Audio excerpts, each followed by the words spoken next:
driving. Hope comes and stops us in our tracks. Bravely we prove in our striving, trudging together each day.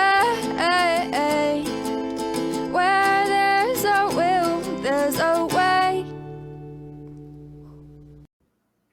Welcome to Raw Recovery, a Trudging Together podcast. We don't usually do video, but we are on this series. This series will probably use video. We'll see how it works out. Just so you know, this is to help people with the first 63 pages of the big book. That includes starting from the front cover of the book, and we're going to read it. And, I'm doing this because I'm hearing a lot of people with this speedy recovery. And it kind of scares me because we might be missing out on something. But I don't like going around saying people are wrong because they're probably not. So I thought what I would do is kind of put something out for the people that would like to dig into the big book a little bit more. I'm going to treat this like I would a sponsee. Okay. This means that it's going to take a while. I do not know how many series this will be. I'm guessing probably close to 10. I will try and put one out a week, or I will try and get them out. I'm not sure the process yet, but let's kind of get to things. Let's kind of get to it. A little bit about me. I've been around the program now for about 35 years. I just celebrated 8 years last month. And been a drug and alcohol counselor. I've lived on Skid Row. I've done a lot of stuff, and I have a lot of experience with this program. And I just feel the need to give it away. You can't keep it unless you give it away. So let's give it away. This is how we're going to start. And you might want to pause during this because we're going to be doing some writing in your big book. All right. So what I'm going to do is I'm going to put these up I'm going to put them up. Window. No. Why is it not doing that? Here, let's start with this one right here. Okay. Now we come back here, cancel. We're going to share the screen, and it's not there. There it is. Okay. This is going to be the first one, and it's going to go on the left inside cover. I'm not going to be speaking during this. Remember, you can go ahead and pause the video. I will be covering these. Okay. We're going to get rid of that one. The next one will go on the right side of the inside of your big book, where it is blank. This is what we call the set-aside prayer. We will be, and I may forget, but each time we do this, we are supposed to read the set-aside prayer. We will do that today. Remember to pause and get this. All right. Next one, and this will be the last one for now.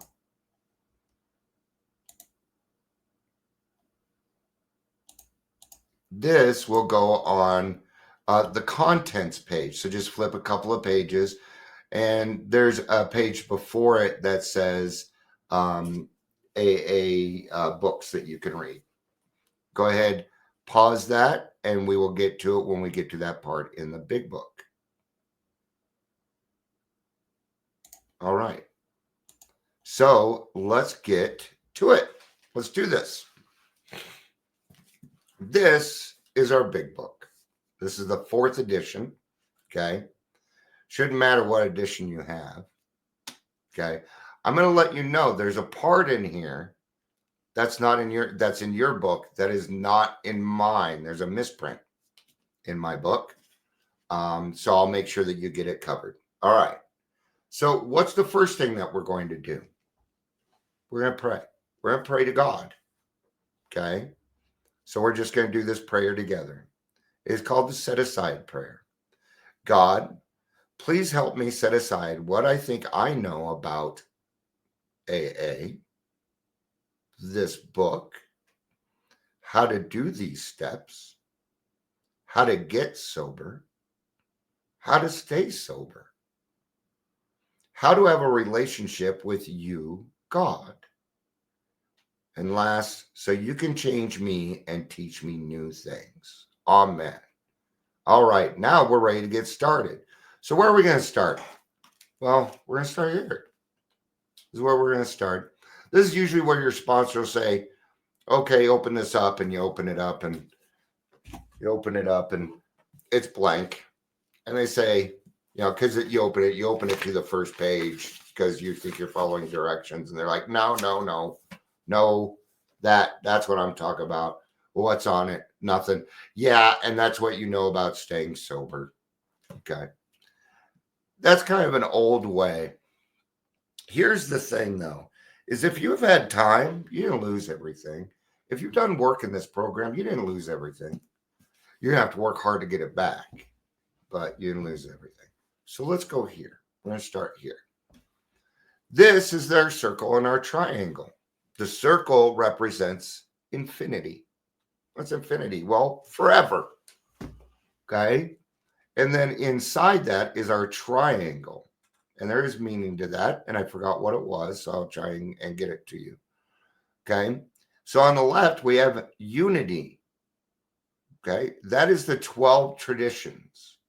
And that equals go to meetings. Yep. Go to meetings. That is that's unity. Okay. Recovery is do the 12 steps. Get a sponsor. Okay. Do not rely on me and do not rely on these videos to get you and keep you sober. This is just something helpful. Okay. You're going to need a sponsor. A sponsor is a guide. They're nothing else. Okay. Let's remember this is your recovery. Okay. Now I want you to be open-minded, but what a sponsor does not, I'm going to just let you know what a sponsor does not do. Okay. A sponsor does not give advice. I am not, as a sponsor, even if I am a doctor, I'm not a doctor. That's not my job at the moment. My job isn't to be your friend either. I will certainly be friendly with you and I love you and everything. I don't know you well enough to be friends yet. And we're talking about your life. I'm not doing this to get friends. I'm doing this because it keeps me sober. The 12 concepts, which is service work, that equals help AA. Make coffee, start meetings, attend meetings, donate, take meetings to detoxes. Very important that we do this work. Okay. That is what we call our three-legged stool. And we use a three-legged bar stool so that you understand because you're an alcoholic. Right? Okay. If you take away one of these, you're going to fall on your face. Period. Okay. So where are we going to start? Well, we're going to start with the steps. We're going to start with the steps. Are we, though? Is that really the first part? I don't know. I think going to a meeting is probably the first part. So you're in unity and working the traditions before you're in the steps. You didn't know this, and that's okay. That's kind of what I'm going to cover. I'm covering the whys. Why is all this happening? Because the more you know on this and the more information you have, I know the better chance you will have. I already know that. So, all right. Let's go below that. This is the definition of a good AA program. Each day, go to meetings, help AA, work the steps. What did we just cover? So we do that every day. Why? Well, they say that it's probably a good idea to go to meetings like you used to drink. I drank every day. Therefore, I go to meetings every day. Recovered. Yes, we're talking about recovered almost immediately. And the definition of recovered is on pages 85 and 86 if you'd like to go read them. I will not be covering them in this series, but I will tell you that the word recovered is going to be talked about a lot. In fact, from here on, you're going to be underlining every single word or every single time you see the word recovered. I may miss some, so you may, if you see it, you underline that sucker. What is recovered? I'm a recovered alcoholic. That means that I have done the 12 steps and that I am no longer insane. It does not mean I am cured from alcoholism. Absolutely not. It just means that I can use my brain again. It means I've hit the 10th step, and the 10th step allows you to be human. All right? So that's kind of the definition of recovered. Okay, we're going to skip a couple pages, and we're going to go to other books. Other books. Yeah, hopefully this doesn't change anything. I'm going to get rid of this because I need room for my book, and if I push that, it'll push the camera. So what we have now is other books. These are AA. This is AA material.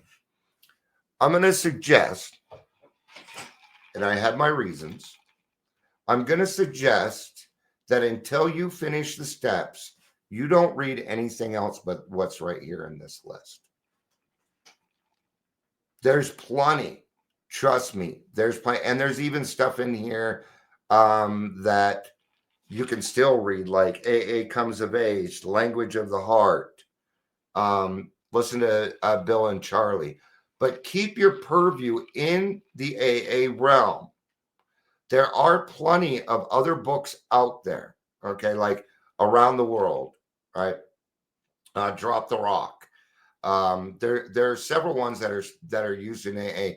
These are not AA approved literature. These are self-help books.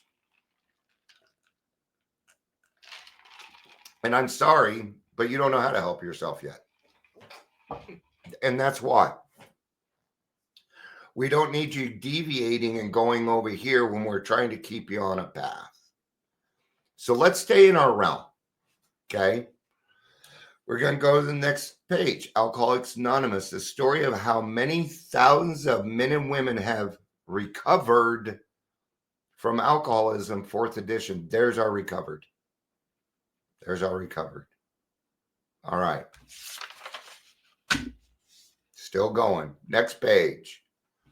On the copyright, don't worry about that.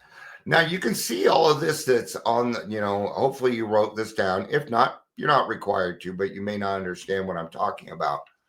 So we're just talking about the contents, this first page. Now the preface, forwards, that's our AA history. Excuse me. That's our AA history. That's how it tells us how AA came about. The doctor's opinion, Bill's story, there is a solution, more about alcoholism, is the first half of the first step. Yep. There are 4 chapters about the first half of the first step. It says up to page 23, it's all about the physical portion. Then they start talking about the mental. We agnostics is the second half of the first step and all of the second. How it works is steps 3 and 4. Into actions is 5 through 11. Working with others is step 12. Okay. 2 wives, the family afterward, to the employers. I stay sober by working the steps in the real world. These are 3 very important chapters that are hardly even touched. Hardly even touched. You've got to cover them. What I do is I go from working with others to a vision for you so they can get the payoff. And then I go back to wives, the family afterward, and the employer. They seem to catch it better. And then we read Dr. Bob's story, and then I move on to traditions. Okay. A vision for you is the payoff. It's what you get out of it. A whole chapter written about what you're going to get out of this. Right? Right. And then at part 1, Pioneers, it's more history. All right. We're going to get to some actual reading now. We're going to go to the preface. Okay. Preface. And it is on page 11 in the Roman numerals. Now, I may stop because there's a lot of writing in here. Okay, so I may stop and say, hey, we need to underline this or whatever. Remember, we are underlining recovered. All right. Now, I usually make my sponsees read this because I read all the time, and my cats don't read. I've been teaching them. It ain't working. Preface. All right, let me get some talking juice here real quick.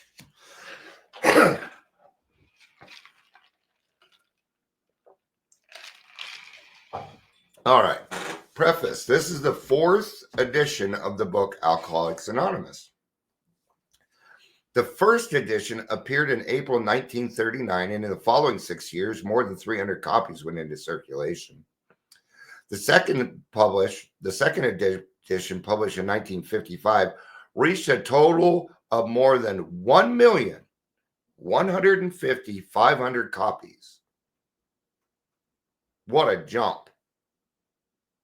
What a jump. Huge jump. The third edition, which came off the press in 1976, achieved circulation of approximately 19,550,000 in all formats.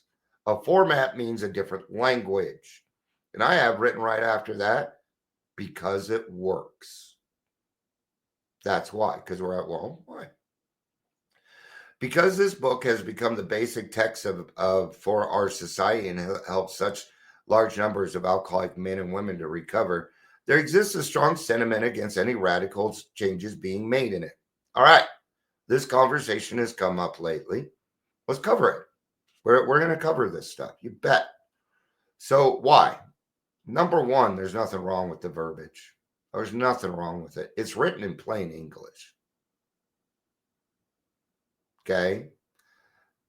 So the miracle of the book, if you go through the history, Bill didn't write the book. 100 people did. It just said that right there.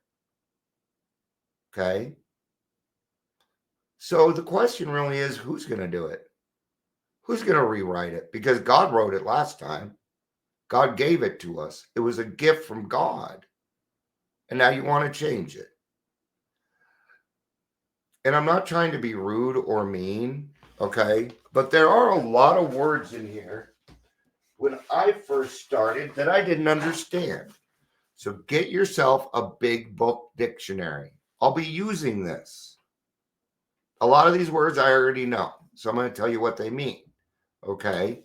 But we need to understand what these words mean, or you're not going to know the difference between humiliation and humiliation, right? Therefore, the first portion of this volume describing the AA recovery program has been left largely untouched in the course of revisions made for the second, third, and fourth edition. The section called The Doctor's Opinion has been kept intact just as it was originally written in 1939 by the late Dr. William D. Silkworth, our society's great medical benefactor. I'm actually going to switch books because that is right where my book is wrong, is misprinted. So I'm actually going to go here. So that way we're on the same page. All right. Oh, that's a second. Preface. The second printing of the first edition added the appendix Spiritual Experience. In the second edition, the appendices on AA tradition, the medical view, and religious views of AA, the Lasker Award, and information on how to contact AA were added, and the appendix on the Alcoholic Foundation was discontinued. But the chief change was in the section of personal stories, which was expanded to reflect the fellowship's growth. Bill's story, Dr. Bob's nightmare, and one other personal history from the first edition were retained intact. 3 were edited and 1 was retitled. New versions of 2 stories were written and with new titles. 30 completely new stories were added, and the story section was divided into 3 parts under the same heading that are used now. So there's also our answers to why, okay? Because what AA does is it meets people where they're at. It doesn't matter what era we're in. We meet people where they're at. And that is done through storytelling. So it's the stories in the back of the book that change to meet the needs. Okay? So you got what you wanted. Okay? Even with the new one, let me know if you guys can hear that. Nobody's here, Dion. Oh, I'm so used to it live. All right, in the 3rd edition, part 1, Pioneers of AA, was left unchanged. 9 of the stories in part 2, They Stopped in Time, were carried over from the 2nd edition. 8 new stories were added in part 3, They Nearly Lost All. 8 stories were retained. 5 new ones were added. This 4th edition includes the 12 concepts for world service and revises the 3 sections of personal stories as follows. We're almost done with this part. Then we can get to the fun stuff, okay? This part's kind of arduous, I know. Okay? It can be hard. I'm bored with it. Okay? Maybe you're not, though. Who knows? Some people see things differently. So our new story has been added. Have originally appeared in part 3, have been repositioned there. 6 stories have been deleted. 6 of the stories in part 2 have been carried over. 11 new ones have been added and 11 taken out. Part 3 now includes 12 new 8 stories. 8 were removed in addition to 2 that were transferred to part 1. Whew. All right.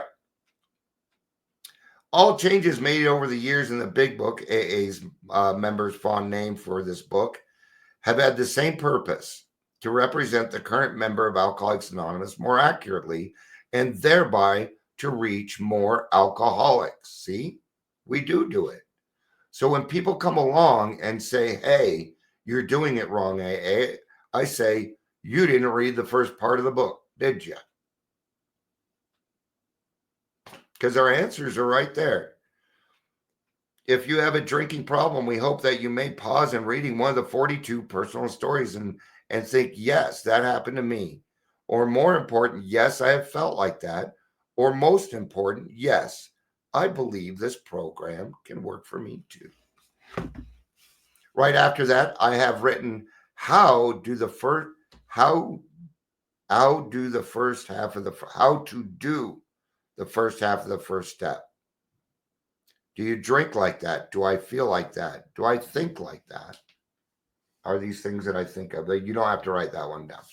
But we are going to be marking next. All right. So now we're going to get to the forward to the first edition. Okay. It's the forward to the second edition. That's kind of long. All right. Forward to the first edition. This is the forward as it appeared in the first printing of the first edition in 1939. We see, the Big Book's kind of started now. We of Alcoholics Anonymous are more than 100 men and women who have recovered, underline it, from a seemingly hopeless state of mind and body. To show other alcoholics precisely how we have recovered is the main purpose of this book. Underline that whole sentence. For them, we hope that these pages will prove so convincing that no further authentication will be necessary. We think this account of our experience will help everyone better to understand the alcoholic. Many do not comprehend that the alcoholic is a very sick person. And besides, we are sure that our way of living has its advantages for all. Underline our way of living. Okay? Because we do. Okay? Just like you affected other people in a bad way, you can affect them in a good way now. And they don't need to be alcoholic. Okay? It is important that we remain anonymous. because we are too few at the present to handle the overwhelming number of personal appeals which may result from this publication. Being mostly business or professional folk, we could not well carry our occupation in such an event. We would like it understood that our alcoholic work is an avocation. Now, that was in 1939.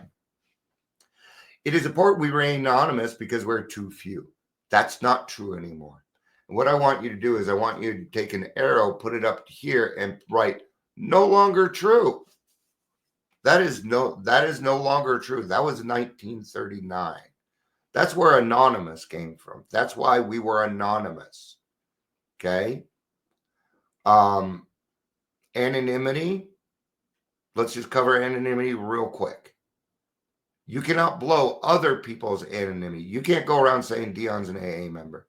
You can't go around telling my story. You got to stick to your experience. If you are speaking as an AA member, omit your name or stick to your first name. Or use your full name and do not speak as an AA member, and you're covered. That's it. We like to take this and create into other things, and it is not that. Okay? That's why we were anonymous. I'm sorry, I should have... There we go. It's actually good news. When writing or speaking publicly about alcoholism, we urge each fellowship to omit his personal name and designate himself instead as a member of Alcoholics Anonymous. Very earnestly, we also ask the press to observe this request, for otherwise we shall be greatly handicapped. I want you to notice something. The press will fuck with everybody else, but they will not fuck with us. Okay?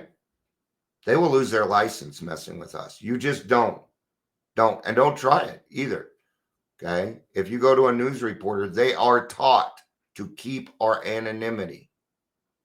Okay? Very serious.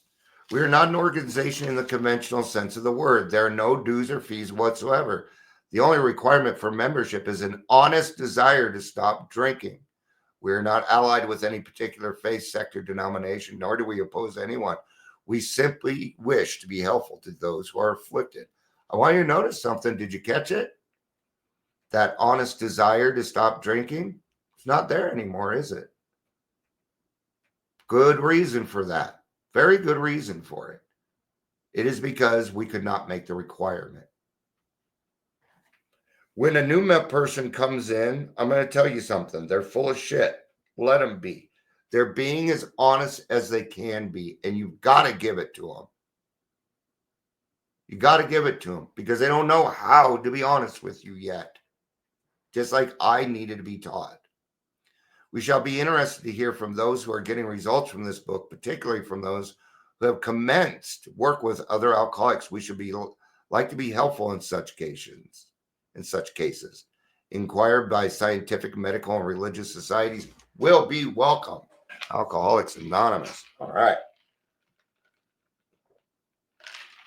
We are now. This is actually taking shorter than I thought. See, I usually have another person talking back. We would have hit an hour by now. So, and we're at half hour. So I'm going to go ahead and keep on going. I think I'm going to try and get through. Forward to the second edition is kind of long. So, and it'll mostly just be reading. Figures given in this forward describe the fellowship as it was in 1955, so 16 years later.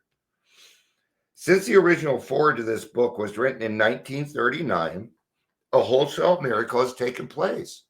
Our earliest printing voiced the hope that every alcoholic who journeys will find the Fellowship of Alcoholics Anonymous at his destination. Already continues the early text, 2s and 3s and 5s of us have sprung up in other communities. 16 years have elapsed between our first printing of this book and the presentation in 1955. Our second edition, In that brief space, Alcoholics Anonymous has mushroomed into nearly 6,000 groups whose membership is far above 150,000 recovered alcoholics. There's that recovered word. Groups are to be found in each of the United States and all the provinces of Canada as flourishing communities in the British Isles, Scandinavian, South Africa, South America, Mexico, Alaska, Australia, and Hawaii. They're kind of pushing it here, Alaska and Hawaii. Oh, you know what? Not 1955, they weren't. Okay. All told, promising beginnings have been made in some 50 foreign countries and U.S. possessions. Some are just now taking shape in Asia. Many of our friends encourage us by saying this is only beginning, only the augury of a much larger future ahead. So I saw somebody say in chat, do they have AA in Korea? And somebody said, no. Yes, they do. Yeah, they do. AA's everywhere. Okay, but what are they? They're secret societies, but they're there. See, in a lot of countries, and this is the way AA started. You couldn't just walk into an AA meeting back then. No, you had to be sponsored. That means you had to be brought in by somebody that was trusted, that wasn't going to mess with the group. So yes, they do have meetings in Korea. You just don't know about them. Notice when you go to Zoom, there are a lot of countries that aren't there, right? But they do have AA. It's only the democracy really, right? You don't see any Russians in there, but you know that you don't see many people from Germany, but a lot of people from the UK, right? Canada and the United States and Mexico. Not even really Mexico. All right. The spark that was the flare into the first AA group was struck in Akron, Ohio in June 1935 during a talk between a New York stockbroker and an Akron physician. 6 months earlier, the broker had been relieved of his drink obsession by a sudden spiritual experience. Following a meeting with an alcoholic friend who had been in contact with the Oxford group of that day. He had also been greatly helped by the late Dr. William D. Silkworth, a New York specialist in alcoholism who is now accounted no less than a medical saint by our AA members and whose story of the early days of our society appears in the next pages. From this doctor, the broker had learned the grave nature of his alcoholism. Though he could not accept all the tenets of the Oxford group, he was convinced of the need for a moral inventory, confession of personal defects, restitution to those harmed, helpfulness to others, and the necessity of belief in and dependence upon God. Oxford group. That's AA came from the Oxford group. We stole our stuff, man. Okay. There has not been an original thought with this stuff in hundreds of years. This is not new information. It's just now it's been written in a way that I can understand it. The Oxford groups are still around. They're mostly in the form of sober livings, and they're a great program. They work very, very well. Prior to his journey to Akron, the broker had worked hard with many alcoholics on the theory that only an alcoholic could help another alcoholic. But he had succeeded only in keeping himself sober. Yeah. Did you know that I am 100% successful as a sponsor?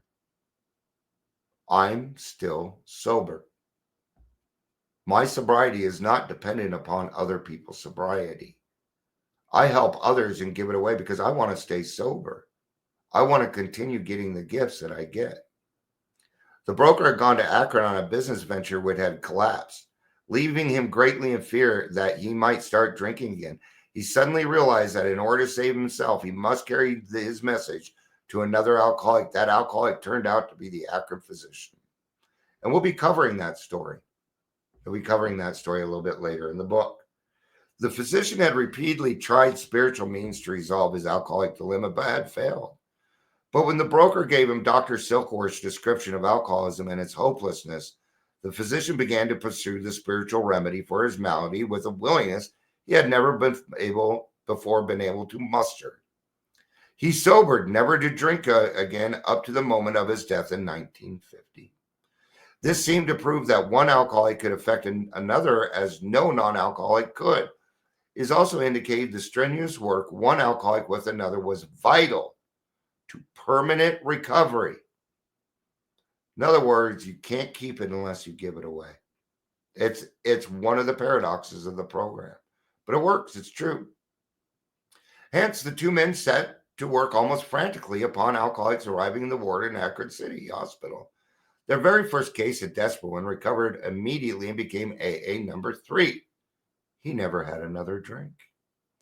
This work at Akron continued through the summer of 1935. There were many failures, but there was an occasional heartening success. When the broker returned to New York in the fall of 1935, the first AA group had actually been formed, though no one realized it at the time. Look at all these happy coincidences that happen. Like the beginning of a group. What do we have now? Like the beginning of sponsorship. Now we have it. Now it's a staple. Where we thought something was something to get us somewhere actually turned out to be, something that we could actually work with. A second small group promptly took shape at New York, to be followed in 1937 with the start of a third at Cleveland. Besides these, there were scattered alcoholics who had picked up the basic idea in Akron or New York who were trying to form groups in other cities. By late 1937, the number of members having substantial sobriety behind them was sufficient to convince the membership that a new light had entered the dark world of the alcoholic. Now, it was now time, the struggling groups thought, to place their message and unique experience before the world. The determination bore fruit in the spring of 1939 by the publication of this volume. The membership had then reached about 100 men and women. The fledgling society, which had been nameless, now began to be called Alcoholics Anonymous from the title of its own book. The flying blind period ended and AA entered a new phase of its pioneering time. So this is where I inform you that Bill did not write the big book. 100 men and women did. A lot of red ink. Now, Bill wrote the basics, but we've already covered one thing, the honest desire. They removed it. They removed it. Okay? So Bill laid down a foundation, but then these 100 men and women went through it, said, red mark, red mark, red mark, and red marked them. And then 100 people went through it, wrote this book, and that is the miracle of the book, that 100 people could agree on something. 100 alcoholics could agree on something. That's a freaking miracle. With the appearance of the new book, a great deal began to happen. Dr. Harrison Emerson Fosdick, the noted clergyman, reviewed it with approval in the fall of 1939. Fulton Ausler, then editor of the Liberty, printed a piece in his magazine called Alcoholics and God. This brought a rush of 800 frantic inquiries into the little New York office, which meanwhile had been established.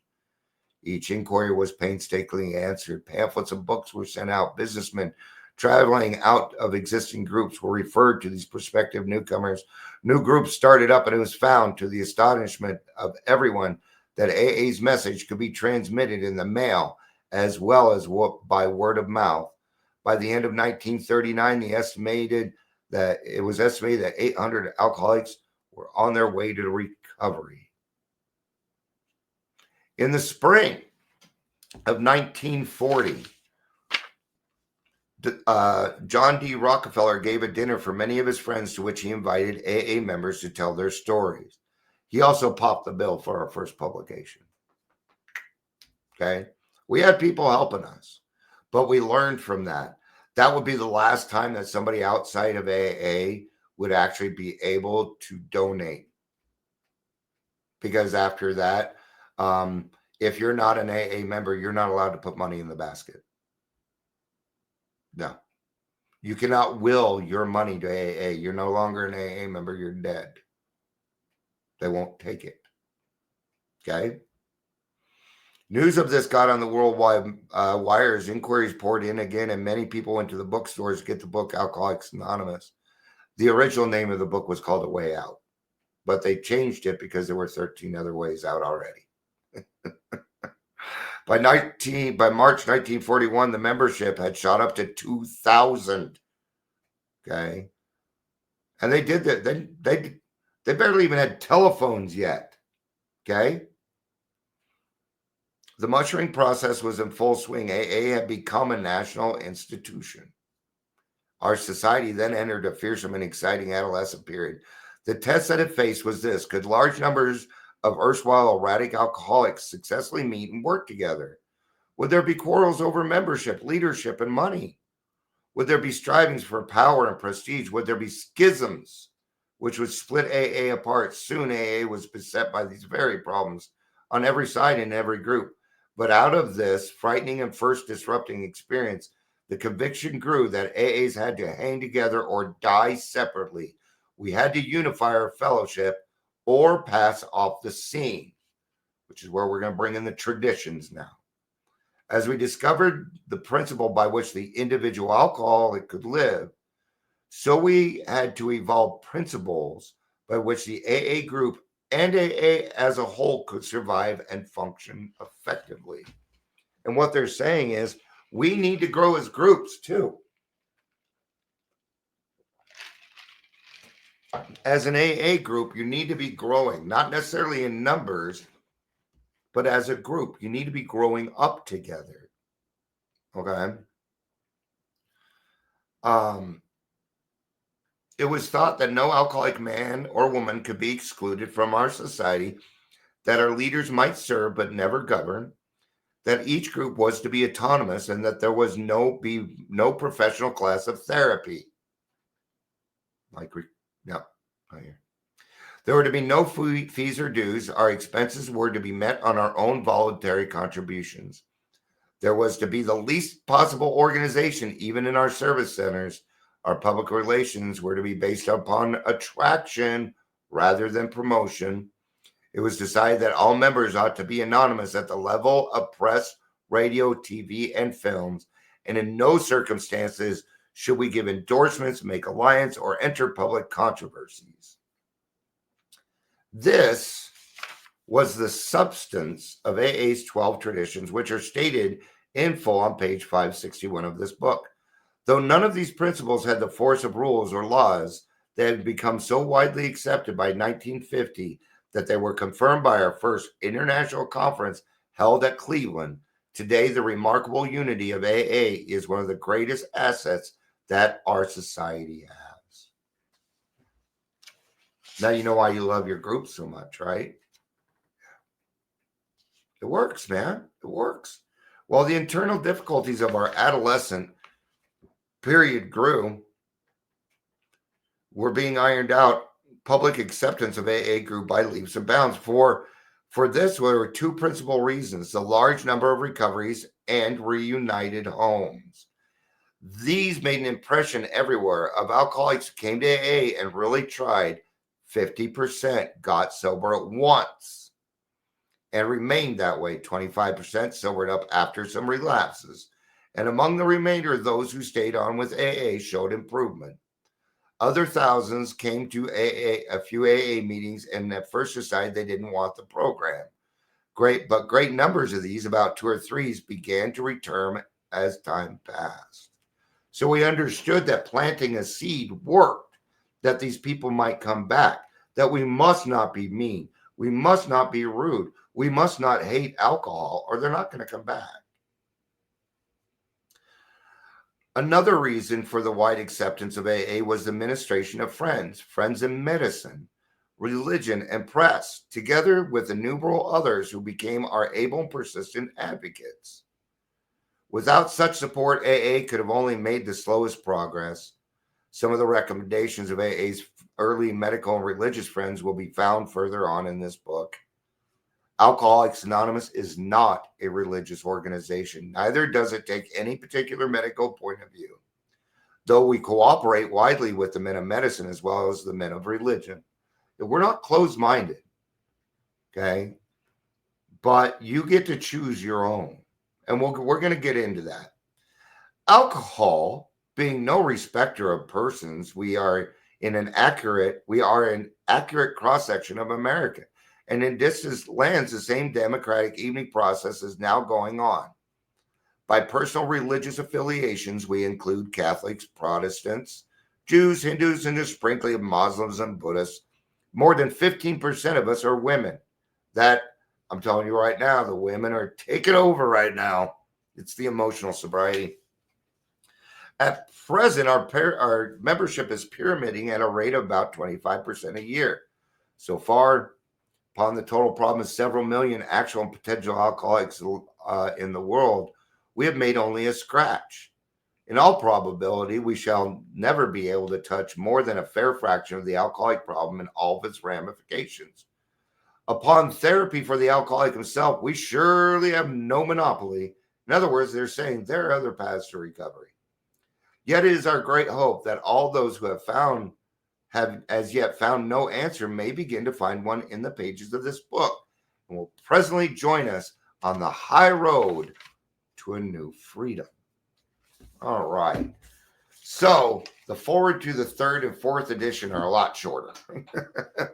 But good for us. We got through that forward to the second edition. We know more now, though, don't we?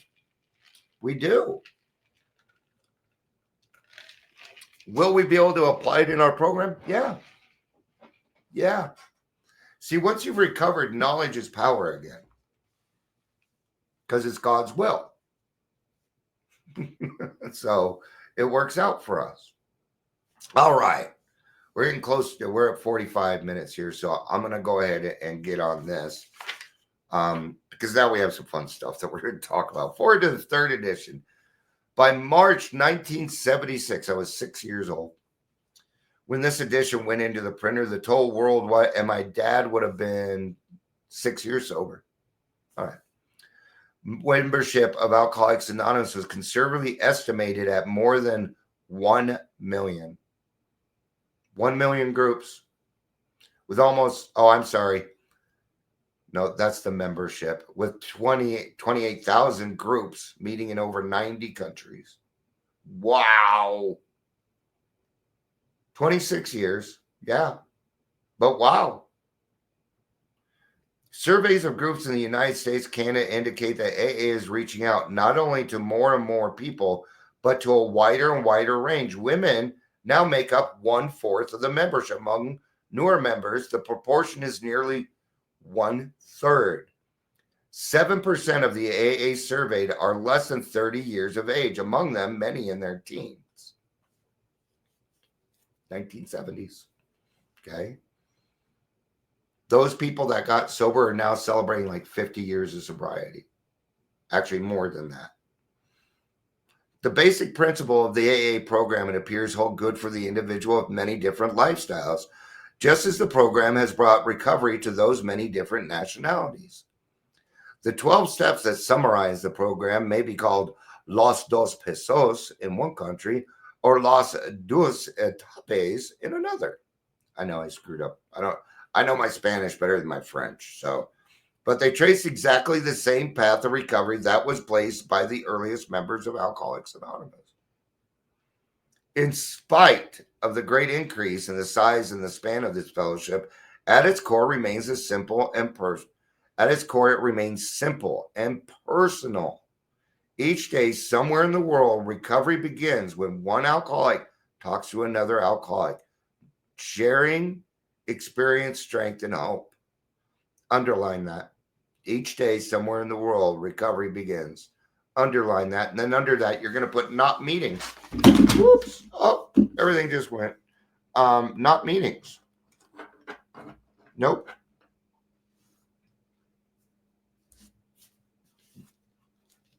Twelve-step calls. 12-step calls. A lot of people don't know what 12-step call is anymore. We will cover those at one point. Let's do the forward to the 4th edition. This 4th edition of Alcoholics Anonymous came off the press in November 2001. I remember that. I was 3 years sober. Since the 3rd edition was published in 1976, worldwide membership of AA has just about doubled to an estimated 2 million or more, with nearly 100,800 groups meeting in approximately 150 countries around the world. Literature has played a major role in AA's growth, and a striking phenomena of the past quarter century has been an explosion of translation of our basic literature into many languages and dialects. Do you know how hard it is to do that? A lot of companies will not even put contracts into Spanish because the language changes the situation. So that is very difficult to do. So that the fact that it could be done is nothing short of another miracle of God saying, yeah, you're doing the right thing.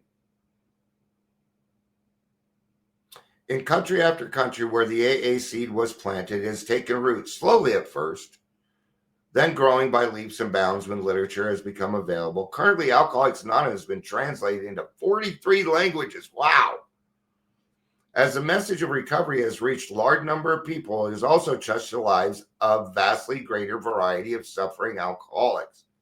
When the phrase, "we are people would not normally mix," page 17 of this book, was written in 1939, it referred to a fellowship composed largely of men and few women with quite similar social, ethnic, and economic backgrounds. Like so much of the AA's basic text, those words had proved to be far more visionary than the founding members could have ever imagined.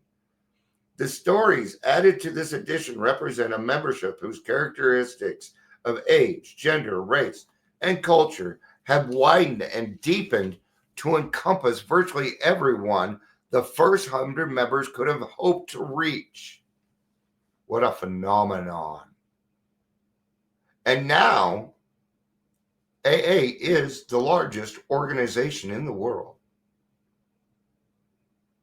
It is also the largest organization in the world that no one wanted to be a part of. Weird. None of us wanted to be alcoholic. We didn't choose this. You were born this way, and I'll cover that here in the doctor's opinion in the next series. Okay. Now I want you to listen to this last part. Okay, because we've been predicting things for a long time. I want you to know I've been going to AA online since the early 90s. Okay. All right. While our literature has, it came out in 2001. No, I was 11 years sober when it came out. Don't trust me on my dates. Don't trust me. While our literature has preserved the integrity of the AA literature, sweeping changes in society as a whole are reflected in new customs and practices within the fellowship. Okay. AA does so much more than we know and or think. Even though we have no say-so on outside issues, we influence outside issues all the time. As a person living a new life, you can make an effect in your own community. I know this. I'm doing it. It could be tough. They won't listen to you. You got to build some trust. But anyway, taking advantage of technological advances, for example. AA members with computers can participate in meetings online, sharing with fellow alcoholics across the country, around the world. In any meeting, anywhere, AA share experience, strength, and hope with each other in order to stay sober and help other alcoholics. Modem to modem or face to face, AA speak the language of the heart in all its power and simplicity. Now, in any meeting, anywhere, I want you to underline that whole paragraph. At the bottom, we're going to put no dumping or whining in meetings. Okay? No, that is for your sponsor. And if you are dumping or whining in a meeting, it probably means you don't have a sponsor. Okay. We don't do check-ins. This isn't Celebrate Recovery. Okay. Great program. So don't get me wrong. But AA is more structured. Okay. So today what we got to learn was the process of AA and how it kind of came about. You can see as one alcoholic works with another alcoholic that something is quite different. We also found out a few things, that 100 people wrote the big book, that AA wasn't invented. It was a gift from God. It was a gift from your higher power. See, your higher power knew 80 something years ago that you would need this. You were born special, not bad special, okay, but good. You were chosen to do this, or you wouldn't be here right now. And that is fact. That is fact. So, if you are new to the program, what I want to say is welcome home. And to anybody that is trying this program, you already have my respect. You already have it. So put those blinders on. Don't worry about the rest of the world right now. Put your blinders on and do what you need to do to heal. Because one way or another, you're going to deal with this, whether you decide whether you want to do it or whether it comes out in trauma. But one way or another, you're going to deal with the snakes inside of you. So why not do it yourself with the help of God and the people in AA? All right. Thank you all. I certainly hope this is helping. Thank you to all my listeners and anybody else that joins in. I love you. I love you. I don't even know you. I don't need to know you, but I do. See, because of the work that I do, I get these dividends, and these dividends come in the source of love. And therefore, I have all this extra love to give away. And that's how I can love you without knowing you. Peace out and have a day. Bye-bye.